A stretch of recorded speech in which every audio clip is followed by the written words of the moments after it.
Tonight on Property Ladder, we've two sets of novice developers trying to crack the London market with properties most people wouldn't touch with a barge pole. This is relatively unmortgageable with the subsidence issues. That means that your 40% return is looking a dim and distant dream, quite honestly. No. You're scaring us, Sarah. I'm fairly confident in this development. I think we've really got to balls us up and do it completely wrong if we don't make any money.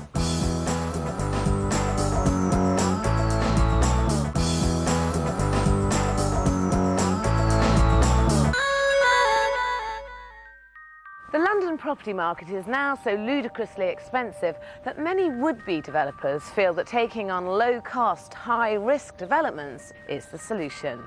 But be warned, it's a tactic only for the seriously brave, as it can go seriously wrong. Leanne Hewitt and Andy Davenport are partners in a successful florist business. Now they think they've spotted a clever way to cash in on the booming London property market. They've bought this 30-year-old three-bed semi in the southern London suburb of Croydon for a rock-bottom price. But there's a reason. This property, I think a lot of people think we're absolutely nuts for taking it on. I mean, as soon as you say the word subsidence to people, it's like, you know...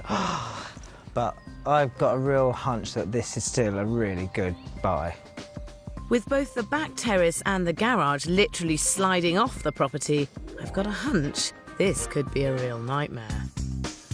From South London to North, business manager Milan Patel and his wife Ty have bought this highly unusual three-bedroom home in Stanmore, built in the early 1900s. I think we can add a few extensions and literally double the size of it. We haven't got planning permission yet, but hopefully that won't be a problem. In reality, they've taken a massive gamble. They've paid out for a property without having any idea whether they can get planning permission to develop it. It's hardly a cautious approach for a pair of first-timers. Why do you want to develop? Everyone else is doing it, so it can't be that hard to do, can it? Famous last words.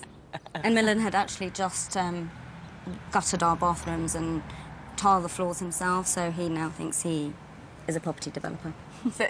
And do you have faith? No, none at all, none at all. And I think when we first got our first builder's quote through, that's when all my trust and faith in him fell through the window, because it wasn't anywhere near what we were projecting. So you thought it would be how much? Originally around 100, but... No, you told me 60! No, that was the You told me 60. Yeah, at that time, You we told me only 60. decided to do the double story. We didn't decide to do the kitchen then. He told me 60. Milan and Ty bought the property for £400,000 and are hoping to do all the work, including 2 extensions, for £125,000, including fees. Their target sale price is £600,000, which would make them a clean £75,000 gross profit. That's if they can find a builder willing to meet their budget. Do you know, if I was looking at this and taking just a bit of a guess, it would be close to 200 to do this. I think we're going to half your cost. Are you? Quite easily. You are on television challenging Sarah Beanie. I'm not challenging. Sarah's got expensive builders. I'll be very impressed if you do all this for 100. Milan and Ty have got some pretty grand plans for this little house. On the first floor, there are 3 bedrooms and a bathroom. Downstairs, there's a dining room, a tiny kitchen, 2 living areas to the rear, and a detached garage. Stage 1 is to build a costly side extension and create a large but slightly awkward-shaped kitchen and utility room with a dining room at the rear. Personally, I don't think this is necessary when there's so much space available at the back of the property. Gosh, what a fantastic room! We love this This is room. brilliant. Because you wouldn't believe at the back of all of this house there's this, would you? It's such a beautiful, really nice garden, mature yeah. garden. And a gorgeous garden. Why don't you put your kitchen in here? In here? Yeah. And this is the most fantastic room. You should be using this as the main room of the house. It would make a fantastic kitchen. It would, but it's not very traditional. It's not what you get in this area, you know. To have your biggest room downstairs as your kitchen. I think that just means that it's perfect, doesn't it? I think Milan and Ty would be better off putting the kitchen in the spacious back room and scrapping their plans for the side extension. This would still leave room for 2 separate reception rooms, but it would cost a lot less. Which is no bad thing, because stage 2 of their plan is to replace the garage with a second extension to create 2 extra bedroom suites and a garage. This part of the development will add huge amounts of square footage and great value, but until it's passed by the local planning authority, it's all a pipe dream. So when do you start? Next week. Next week, excellent. No, we haven't got our planning permission yet. We're still waiting for that to come through. So have you had any indication as to whether they're going to be happy with it or not? The neighbours on that side have said they want a meter Right. away from the fence, but they haven't challenged it. OK. And we don't have a neighbour on that side, so hopefully we won't have a problem. So you won't be able to start for another 6 weeks or so? Well, we could start internally if we wanted to. I'm not so sure that's a good idea. There's no point in spending money on a development that could end up going nowhere.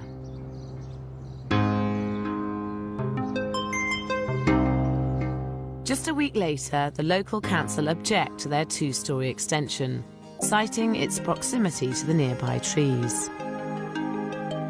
Today's meeting could break this development before it has even begun. You've seen the house. The house is just literally too small. We can't house a family in this house, so we need to have, Exactly. ideally, 2 rooms here on this side. But Because of the dimension of the tree and the building, there's some harmony here because you've got a lot of space in and around where we're standing. Once this is infilled with an extension, with 2-storey extension, you've then got the tree and the building in a potential conflict situation. Any new occupant coming in would have a very justified reason for putting pressure on the council to fell that tree. That's why at this stage, I understand that. I'm part. I trying to don't get the understand that. footprint of the building as much away from the tree as possible so the conflict with the tree and the building is mitigated.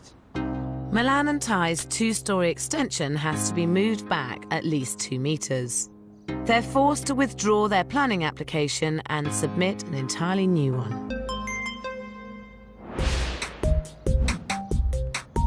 35 miles south in Croydon, Leanne Hewitt and Andy Davenport are relying on the success of their development to fund their new florist shop. We really have to get this development done, finished, and release the money within 3 months so that we can put the money back into the flower business. We have to, otherwise we're going to run into big problems. In that case, they shouldn't have bought this. Apart from having a garden that's too steep to be practical, it's got a crumbling rear terrace and a serious subsidence issue with their garage, caused by the neighbour's garage alongside. What you've effectively got is a high hill with the house on the top and everything's falling off the side. Yeah, we're unwrapping. You are unwrapping. Yeah. And you're going to have to dig down to Australia to support this, I reckon. Oh, yeah. You're going to be spending 40 grand on the garage. No. No. You're scaring us, Yeah. Sarah. No. They paid a bargain basement $210,000 for this property and reckon they can transform it for a meagre £40,000. They plan to sell for $340,000 and bring in a £90,000 gross profit. That's if they can get their neighbours' insurers to fix the subsiding garage. This is relatively unmortgageable with these subsidence issues, but you can't fix the subsidence issues because it's not your fault, it's the other garage that's pulling yours with it, and you don't own the garage that's pulling your garage over. But the worst case is we would have to remedy both garages. If That's they allow the you to. worst case scenario. But no, the worst case is they don't allow you to fix their garage. Yeah. I'm sure it's not going to come to that. I mean, it's in their interest to have a garage that's workable. Yeah, no, I'd agree, but it's less of a problem for them because they're not trying to sell this in a few months' time, and you are, and you can't have a house on the market with subsidence. No. That's true. If you had no problems with subsidence with this house, I'd say that the £40,000 budget that you got might be realistic, but I really think that you're going to be looking at spending double that on this, and that means that your 40% return is looking a dim and distant dream, quite honestly. Sarah, you're scaring me. I think there's a serious danger you're not going to make anywhere near the amount of money you think you're going to on this. In Croydon, South London, Leanne Hewitt and Andy Davenport paid a bargain price for this 3-bed semi. That's because the rear terrace needs to be completely replaced and the subsiding garage needs to be stabilised and then rebuilt. I know this is a high-risk development, but the bigger the risk, the bigger the gain. and I'm up for this challenge, and I know we can do it. Outside, they've got big problems, but at least on the inside, they're on the right lines. So the plan here is to take this wall down, yeah? Yeah, knock it through. Those, and then you'd have a big kitchen, breakfast room, living room here. Downstairs, their plans are good. At the moment, there's a lounge diner, a kitchen, a WC and a garage. Andy and Leanne plan to create an impressive open-plan kitchen diner. But upstairs, with its 3-bed, 1-bath layout, it's always going to feel modest. I think the subsiding garage could have a silver lining. The garage needs to be addressed now, and the issue with the subsidence. If you do end up with doing it through the insurance and they rebuild the garage as it is, you're going to end up with very sound footings, and at that point I think it would be worth really seriously thinking about extending and making a 4th bedroom and bathroom. By extending and building above the garage, they'd have enough space to add a bedroom with ensuite.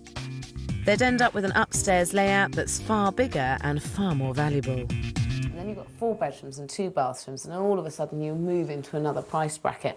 I think it would be worth spending the extra money getting that 4th bedroom.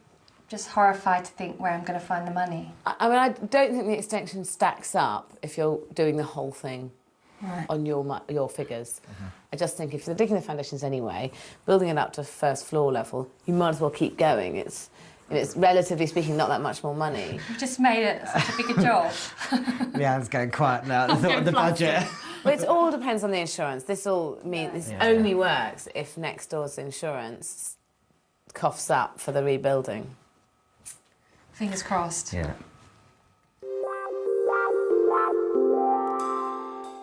The other way they could bolster their profit here is if they sort out the seriously sloping garden and turn it into usable space.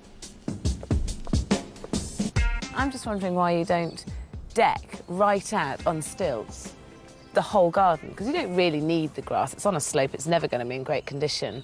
Whereas all of this at the same level as the ground floor would be amazing. You'd have fantastic views. It would be a fantastic space. We were going to bring the deck We're gonna bring out some decking much out. further out. Why don't but you we cover the whole hadn't- garden? I mean, that's quite a good I think that- idea. I think that's too on big. this pit. I think that's Only too on this much. bit. But what are you going to do with this piece? You bring the deck out and then you've got just a sort of hole. You have What do just you got do a with hole. all that decking? Well, you have tables. Same as you do with all the garden. Look at it. I just Sit see that on there. as more money, to be honest. Jan needs to learn that in development, it's the property that dictates how much you have to spend and not your bank balance.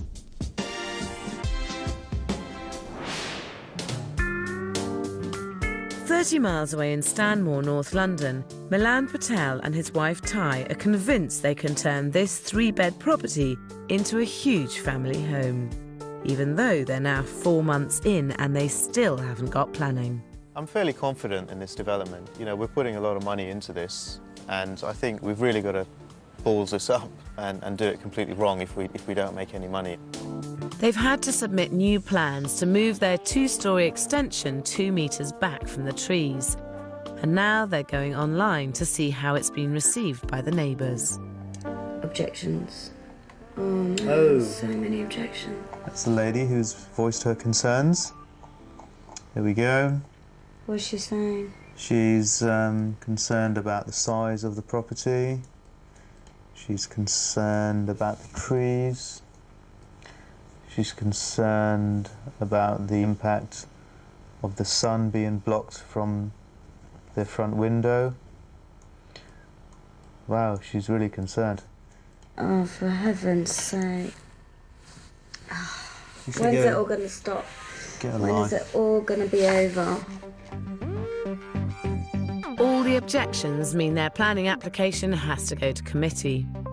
That's at least another 6 weeks' wait, and mortgage payments of £1,300 a month are eating up a budget that was never big enough to begin with. They're hoping to get all labour and materials for £80,000. For electrics and plumbing, they've allowed just £3,000. On the kitchen, the £8,000 they're spending is nowhere near enough. And they reckon they can get 3 bathrooms for just £6,000. On fixtures and fittings, they plan to spend £3,000, and for professional costs and fees, they've allowed £25,000, giving them a total of £125,000. With all the delays, one thing is for certain, that figure has got to be feeling the strain. Are you worried about the finance? Do you feel they're under control? Do you know where you are? I don't think I have any full understanding of the budget. I think Millen is in Are you in control? control. Completely. I can tell you what it's probably going to cost. How much is it going to cost then? Now, Yeah. everything Yeah. with fittings, Oh, with everything, yeah. then we're probably looking at around 100. I don't think I want to hear 35, this. I'm not 40. ready for this. 135 or 40. However, the market I can see going up quite a lot in the next 3-4 months. This is risky. A much safer strategy is to plan your finances around a flat market, so that you're not relying on rising house prices to cover up your mistakes. If they'd just put the kitchen at the back of the house and scrap their side extension, they'd wipe thousands of pounds off their budget. I think the kitchen has to be where the current kitchen is, to keep the big lounge. It might not be a massive sitting room. I feel it would be big enough. But not building the extension to the side, quite honestly, with your budget going up, is going to be a good thing. Commercially, it probably makes a lot of sense not to do the single story. I completely agree with you there. We like the idea of having a bigger kitchen and a bigger lounge. Are you going to build the side extension or not? Yes. You are. Yes. Well, that's a decision made. A stupid one, but that's fine.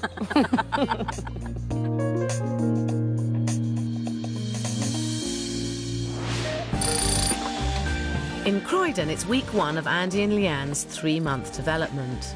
The crumbling rear terrace is being demolished, but the problem garage hasn't been touched. And that's because they first need to get the neighbour on board. The main concern is that it could start to cause damage to the house. Exactly. If I could get a copy of this from Sure, you. okay. What I'll do is I'll whack it off to the insurers to have a look and see what they think is the problem. Subsidence can be caused by water being sucked out of the soil by nearby tree roots, and that could be the case here. Removing the tree is one solution, but many cases have to be underpinned anyway, and that can cost anywhere upwards of £5,000. All the more reason for Andy and Leanne to extend the property into a more profitable 4-bedroom home. I think they may be coming round to my idea. It'd be so good that... So you know what? I actually think now it is a kind of decent space for like a 4-bedroom house. It really opens it up. You're really not considering an extension, are you? Or are you? No. I'm not saying that I want to do the extension. I'm just saying that it's a really good size living area. Now seems like a good time to persuade Andy and Leanne that rebuilding the garage to include an extra bedroom makes good business sense. It's not that much more in terms of cost, and a 4th bedroom will really make this house a lot more valuable. Must be a little bit more on cost. I mean, Oh, yeah, no, it will. not what we've got in our budget. Oh, no, it'll cost you more than Yeah. your budget, absolutely. I completely accept that. It's going to be probably another 10,000–15,000. But in relative terms, it's a cheap extension to get a 4th bedroom because of the insurance, which could be a very lucky thing. I think it would be certainly worth getting planning permission to do it. It's certainly worth getting someone to draw it up. I'm still not convinced. You're not? I'm not. But you are delayed on the garage anyway because of the insurance. And I think if you weren't rebuilding the garage and you weren't going down the insurance route, I wouldn't be suggesting it. But you are doing that. So it seems silly to waste that time not putting a planning application in to get a 4th bedroom and a 2nd bathroom, because it will make a big impact to the price and it won't cost you that much money to do it. That's a really valid point. We've got nothing to lose, like a few £100 by putting a planning application in. Cool. And that's going to add value anyway, isn't it? It'll add a lot of value. Even if you don't do it, when you come to sell it, you've got a planning permission there, so... A great way of adding value to your property is to secure planning permission. And it could also put Andy and Leanne on the road to triumph out of adversity.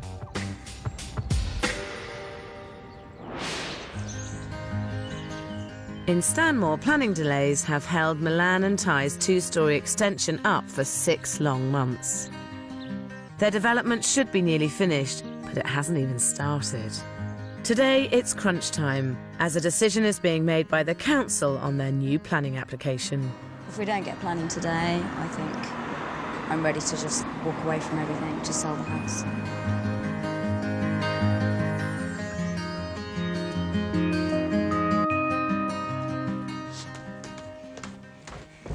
We got the planning, we got it. Fantastic. We got the planning finally. I think we should go and have a drink and celebrate. And then knock the garage down.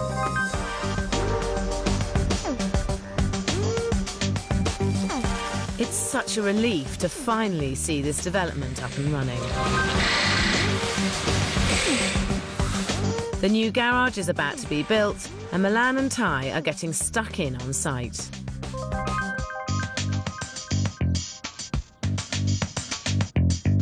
I can't resist going down to join in the fun, but when I arrive, all is not as it should be.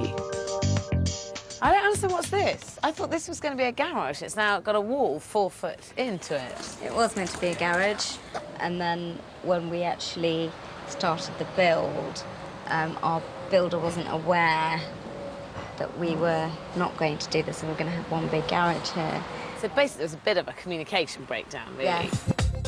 To put this right, the foundations would have to be redug, so Milan and Ty are stuck with a useless garage. I'm a little confused as to how it ended up so wrong, until I have a look around the rest of the site. Why are the plans not the current plans? They're old plans.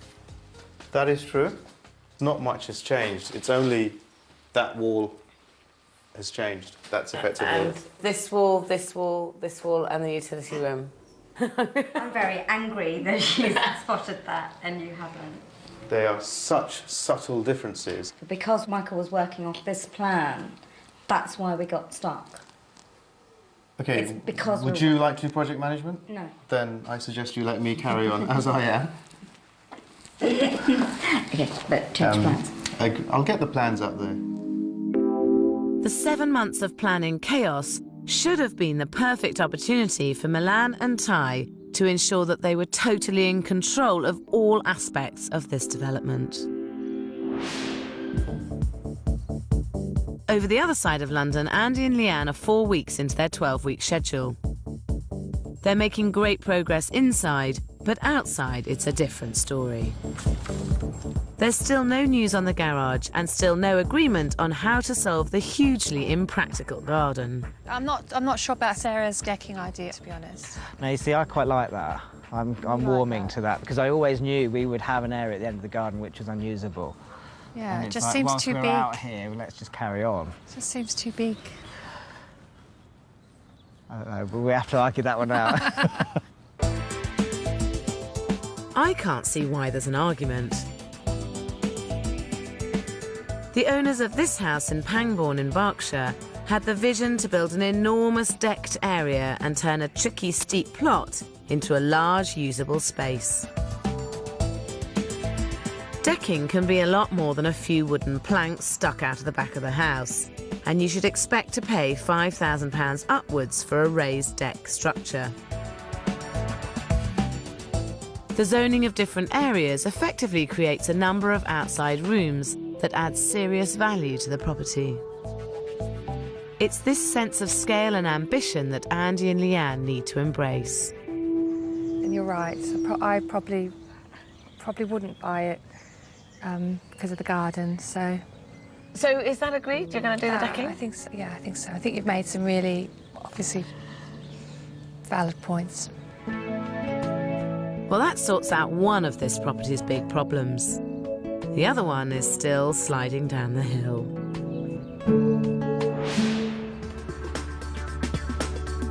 In Stanmore, despite the slow start, Milan and Ty's development is picking up momentum, and now they have to try and deal with the realities of their spiralling budget. We think we're not going to really make a profit. We may just break even.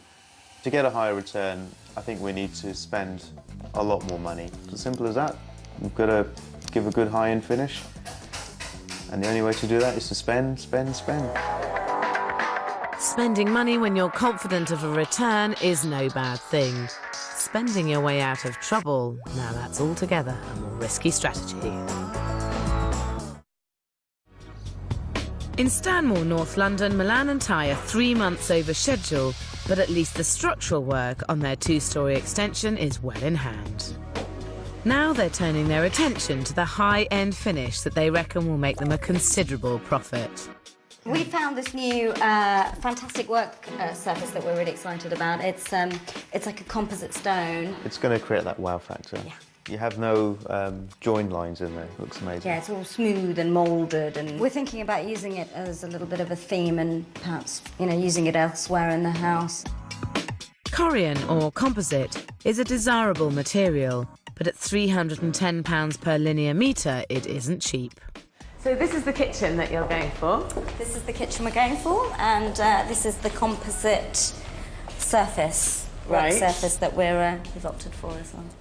Well, it's fantastic. I think it's exactly the right thing to use in the kitchen, but what concerns me is where else you're using the composite. Where else is it going?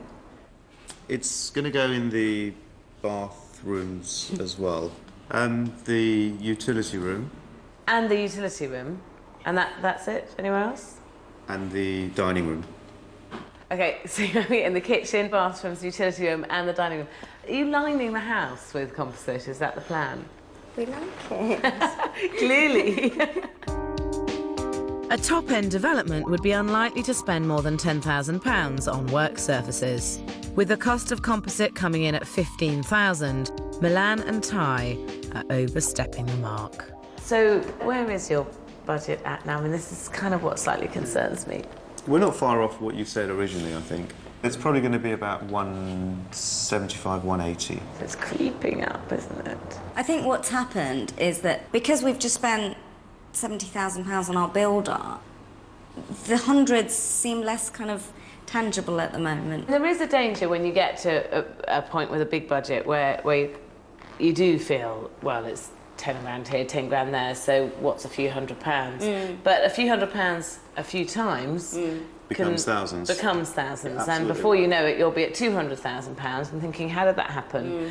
So I think the bigger the budget gets, the more careful you almost have to be. So will you rein in on the Definitely. rest of the composite? No. And- Oh, on the No. rest of the It's too late. So you recognise that you perhaps don't need to spend this money, but you want to spend it anyway? I think we're too late in it to cancel it now. That's Basically, probably... yes. You want to spend the money anyway. Is that true? We're going to spend the money.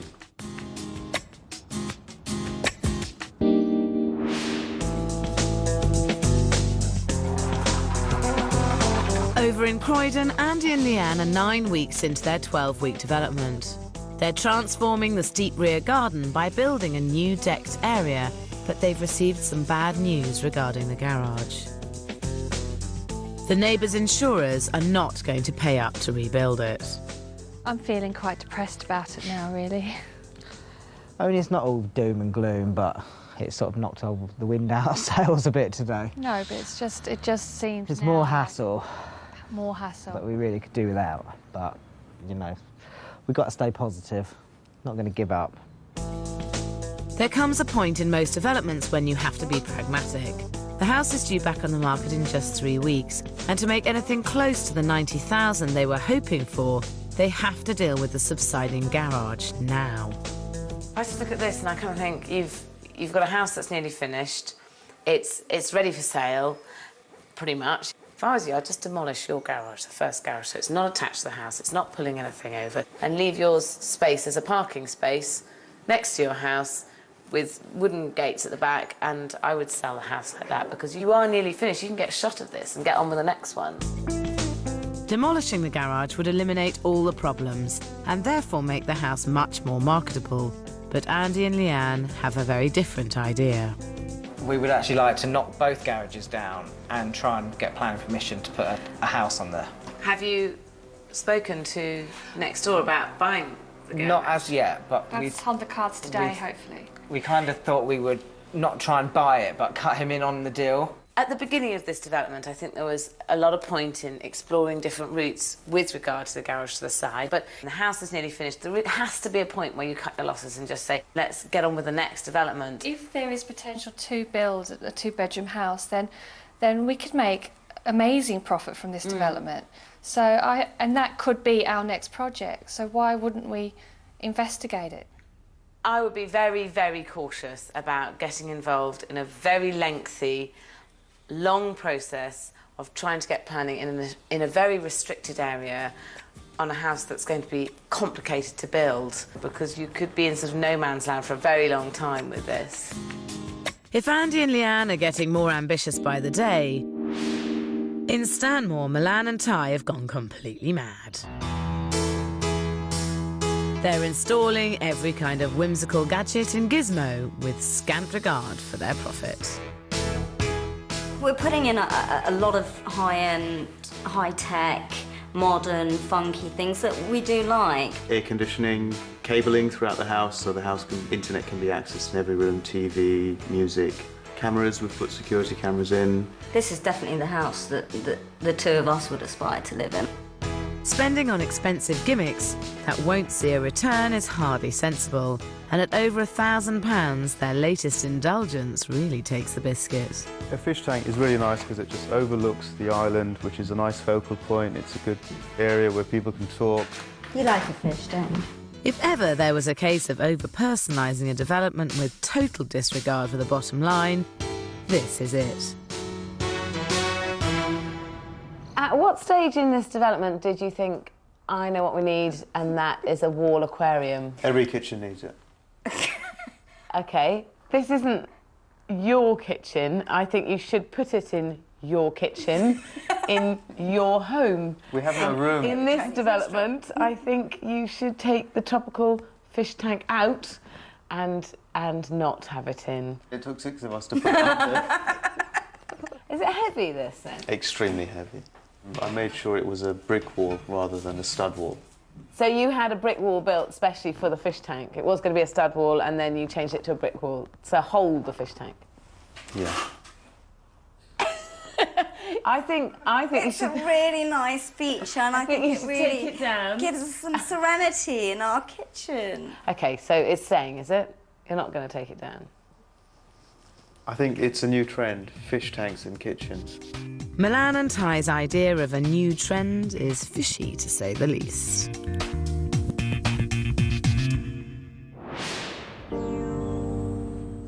In Croydon, Andy and Leanne are at the end of their 12-week schedule.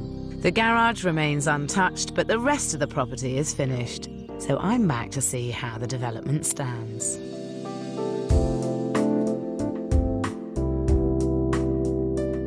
On the inside, they've done an incredible job, turning a boxy and uninspiring property into a well-finished and beautifully designed home.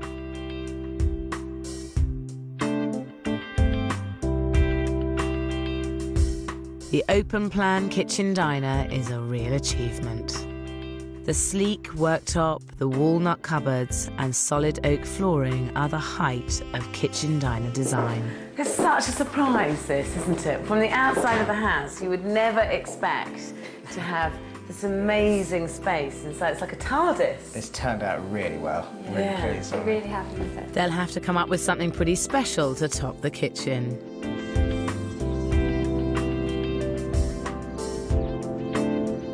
But with the decked area outside, I think they've done just that. Glass folding doors lead out onto the enormous decked area that is this property's biggest draw. And this is just the most amazing space. When you look back at the house... Yeah, it's I mean- perfect space for what we had. When you're inside looking out, it looks amazing. When you're outside looking in, it looks amazing. Yeah. It's tremendously successful. It's made what was a pretty disappointing garden into an amazing outside space. So well done, you've really pulled it off. So all in, you wanted to do this whole development for £40,000. How much have you come in at? 50,000. Which is not bad. I mean, to do all of this for £50,000 is pretty good. But of course that £50,000 doesn't include dealing with the garage, which is still exactly the same as when you bought it. Now it's down to the agents to work out the value of a great house with a dodgy garage. Absolutely fantastic doors. What was once an unusable garden is now fantastic for dining. Beautiful. Two really good sized rooms. I mean, you would never expect this looking at the house from the outside. You can see here the garage is literally falling away from the house. That needs sorting out. It's a nervous subject. People do not like subsidence. Well, this really is a great selling feature of the property. Ideal for relaxing, coming home and having that drink or barbecue. Iridescent tiling, wonderful, quite unique, with the white tiling, the white suite, funky shower, finishes it beautifully. But is it enough to get the £340,000 asking price Andy and Leanne are hoping for? With the garage as it is, I value this property at £300,000. As it stands, I would value the property at £300,000. We have had two valuations of the house as it is now. They've both come in at 300. So if you sold it as it was now, you could walk away with a £40,000 profit, which is not a bad profit for. Yeah, but we wouldn't even consider that. So you're not tempted to take the 40k and run? No, not at all. I mean, people would probably say we were mad to do this in the beginning with subsidence, but I think we'd be mad to walk away and take that 40,000. The issue of this garage has been dragging on for ages, but what's really significant here is that we've also had valuations done as to how much the house would be worth if you demolished your garage, so it was just a carport next door, and that is coming in at £340,000, so that would make you an £80,000 profit. Yeah. That's what we were hoping for. So what are you going to do? I mean, I'm personally hearing those valuations now thinking that we just repair the garage. I think we'll have an open day and bid it up to 350. The very next week, they get their offer of £350,000. But you've guessed it, it's conditional on fixing the garage. It's been a long haul, but in North London, Milan and Ty's house is nearly finished.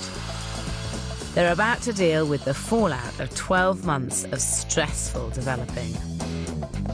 If you knew what you knew now, a year ago, would you have bought this house? God, no. Yes.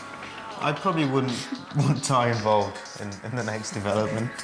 So I wouldn't want to be involved in the next development. In Stanmore, North London, 13 months after it started, Milan and Ty's development is finally finished. They've doubled the square footage of the original cottage, but retained its character with a seamlessly blended extension. As first impressions go, Milan and Ty have made a good one.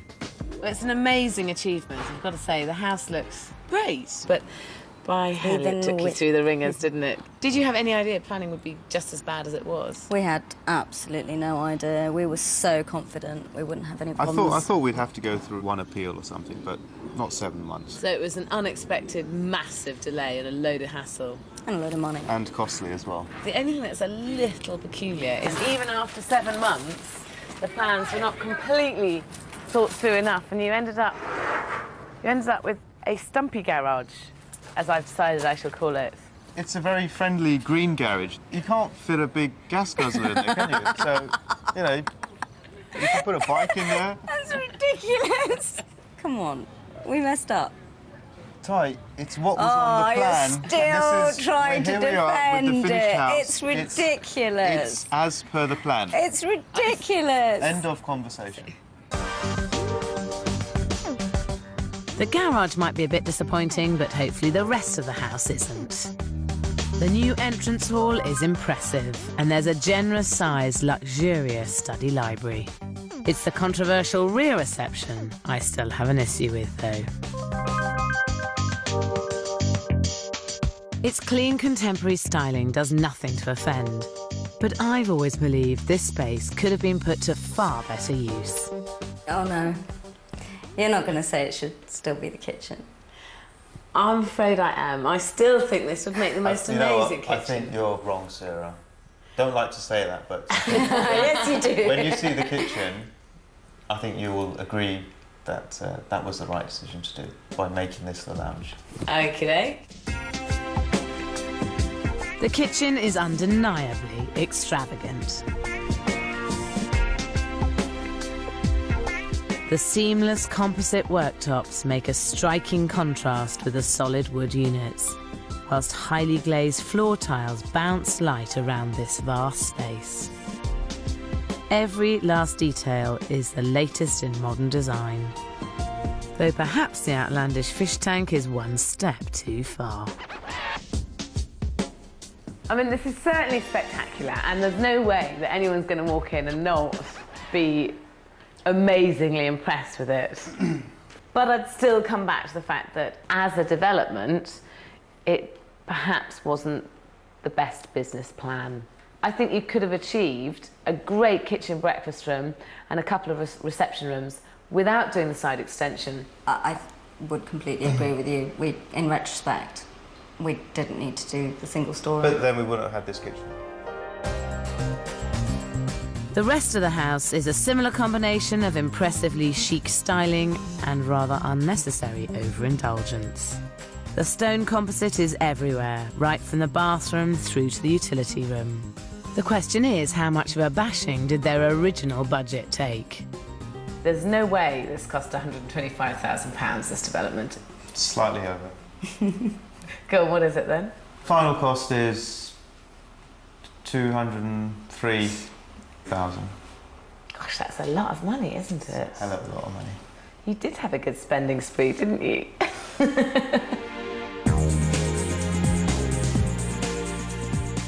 The only area where Milan and Ty made a saving was on the building costs and labour, which came in £3,000 less at £77,000.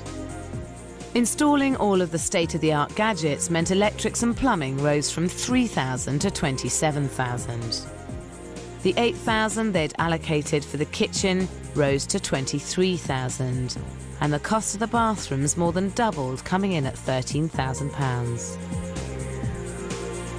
The £3,000 for fixtures and fittings rose to a whopping £30,000.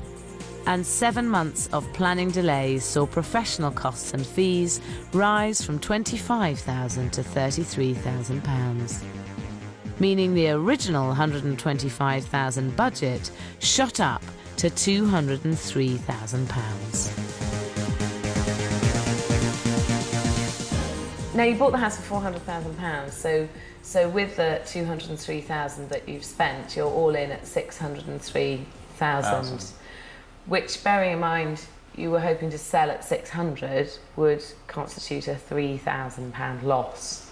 Yeah, but I think You're quietly confident. I'm confident we can make a reasonable profit out of this. What do you now secretly reckon it's probably worth? 750. I mean, to me, that would be amazing. That would be fantastic. Even though a rising market has added £50,000 to the value of the property, Milan's estimate would still smash the ceiling price in the road. Will the agents back him up? They've done a very, very good job of tying in the new with the old. This is absolutely amazing. This kitchen, I must say, has been done to a very, very high specification. Oh my goodness. Well, I guess you get a lawnmower in there. Wow, that is a fabulous kitchen. All the bedrooms in the house are lovely, I must say, and done to a very, very good standard. They seem to have gone overboard on these working surfaces. Very smart. Even got the composite material here, which perhaps for a property of this type and size might be a little excessive. I would recommend an asking price of £685,000. I would ask for this house £700,000. For this house, I would suggest an asking price of £725,000. So we have had 3 valuations on the house, and they've come in at £685,000, £700,000 and £725,000. I think it's about right, yeah. Well, that would give you between £82,000 and £122,000 profit for the development. Wow. So it's been worthwhile. I personally think that you did lose sight along the way slightly of where this house is in terms of the type of street it's on, the area it's in, and what sort of ceiling price was around this area, because I mean, this is undoubtedly going to be the most expensive house in this street, and it's a question of where do you pitch that. I think they could have spent less money and made a bigger profit, but they won't make a penny if the property doesn't actually sell. Wow, that's so pretty. Really charming, isn't it? Oh, OK, so you can't really fit a car in, but No. for the boiler. It's quite handy for storage, though, isn't Yeah. Oh my God. Wow, that's just gorgeous. I love this. Can you imagine cooking around this? Fantastic. Oh, I like the way it's 2 sinks. Good. Yeah. Always his and hers. It's great. That is just so funky. We would definitely come back for a second look because I'd really like my husband to see it. The other stuff we've seen just doesn't match up to the feel of this house. And this is just a dream house, and it's a house for life as well. We wouldn't actually really need any more space. There's no doubt this property will sell. I just have my doubts whether it will go for the 750,000 Milan and Ty want. Are you happy with this development now it's finished? Not the garage. Is there anything else you'd change apart from that? I probably wouldn't want Ty involved in the next development. So you'd be more... I wouldn't want to be involved in the next development. Right, so this is definitely not a career for you, Ty? Never, ever, ever. And is this something you're going to revisit? I don't know, let's see 6 months, 12 months, but I think I need a break. And if you knew what you knew now, a year ago, would you have bought this house? God, no. Yes.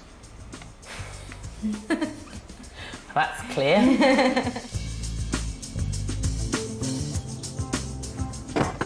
Both Andy and Leanne in Croydon and Milan and Ty in Stanmore put their necks on the line buying problem properties.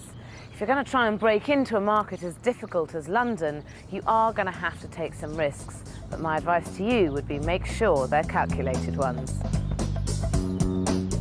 Next week, is it ever wise to rely on developing to change your life? At the end of the day, if this doesn't work, we're in a make or break situation. Are you joking? Why did we even bother working on it?